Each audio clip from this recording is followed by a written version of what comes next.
I told you, this thing is bigger than Nino Brown, and I got a list of proof. If I'm going down, I'm taking a whole lot of people with me. Order in the court. Am I my brother's keeper?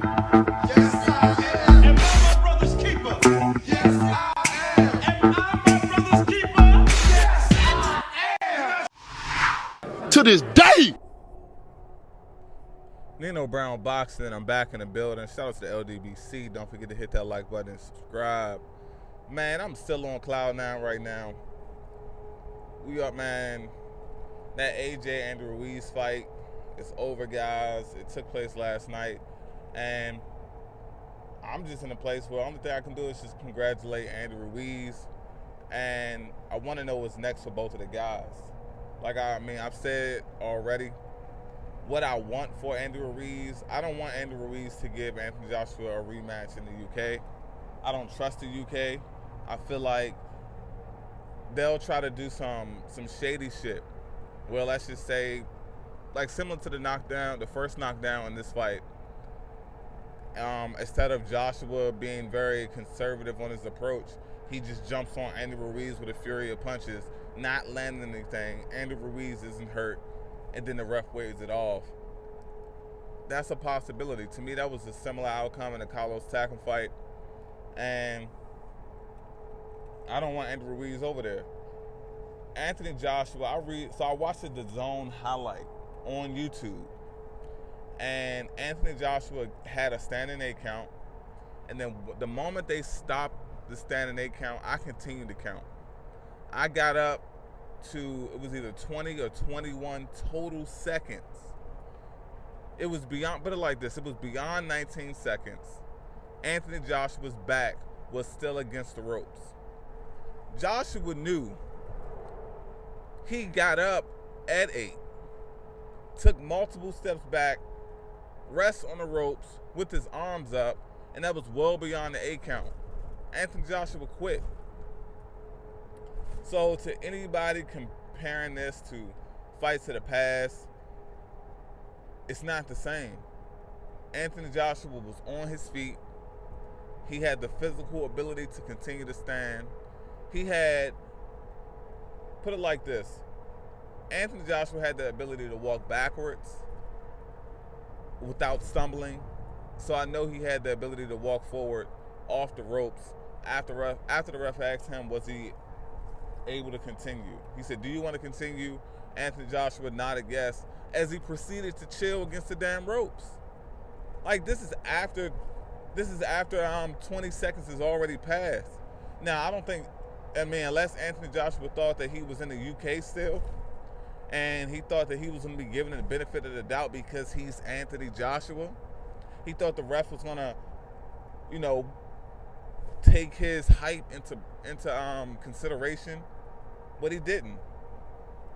He faced the harsh reality when it was damn near 20 seconds of total recovery time for Anthony Joshua, and his back was still against the rope on the 20th second. So at that point in time, it has to be waved off. Anthony Joshua quit. And since Anthony Joshua quit, I really want to know what's his true frame of mind. Yeah, he said what was needed to be said on camera. He said what was needed to be said in post-fight interviews and all of that good shit. But I'm talking about after he's had 24 hours, 48 hours, 72-hour period for this shit to sink in, and he realizes he's no longer the champ. He's no longer the A-side. He got knocked out for the first time in his career, knocked down once for the second time in his career, but knocked down a second, a third, and a fourth time for a first time in his career against a guy that was a 15-1 underdog.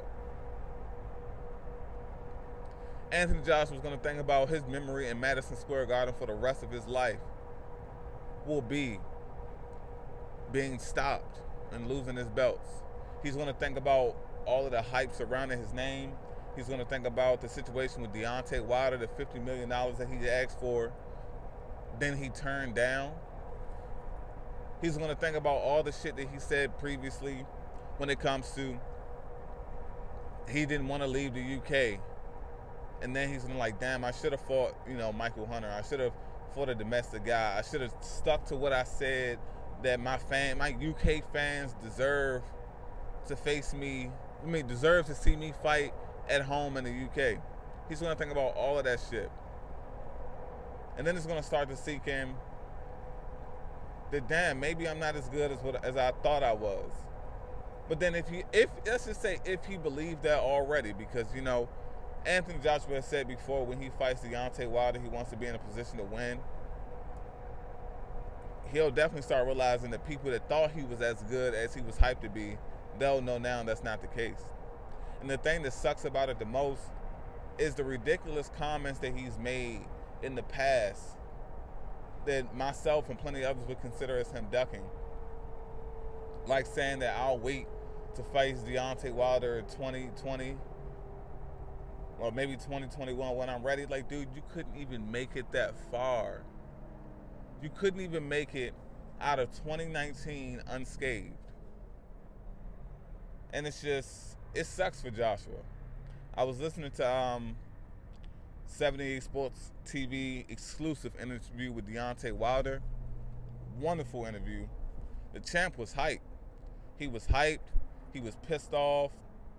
It was basically a lot of egg on the face of all of his naysayers. But I guess, man, it's so much to unpack when it comes to this situation. It's definitely not going to be done in the next week, the next 2 weeks. This will be the topic of discussion for a long time to come.